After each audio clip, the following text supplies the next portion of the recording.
কাঞ্জিরো এক পাগল করা ফাইট শুরু করলো। এংমু কাকে যতবার ঘুম পাড়াচ্ছে, কাঞ্জিরো ততবার স্বপ্নে আত্মহত্যা করে জেগে উঠছে।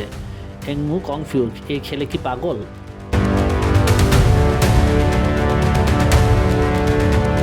এংমু শেষ চাল চাললো, সে কাঞ্জিরোকে দেখালো এক মিথ্যা দুঃস্বপ্ন, যেখানে তার পরিবার তাকে ঘৃণা করছে। ব্যাস, কাঞ্জিরো ধৈর্যের বাঁধ ভেঙে গেল। আমার পরিবারকে অপমান করার সাহস পেলে কোথায়?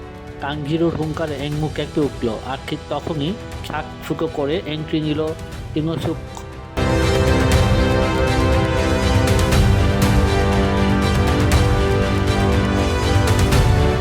Pick assault. ইনোসুকের মুখোশ থাকায় এংমুর জাদু কাজ করলো না। দুজন মিলে এংমুর গলা কাটলো, কিন্তু কেমন। এখন 200 যাত্রীকে বাঁচাবে কে?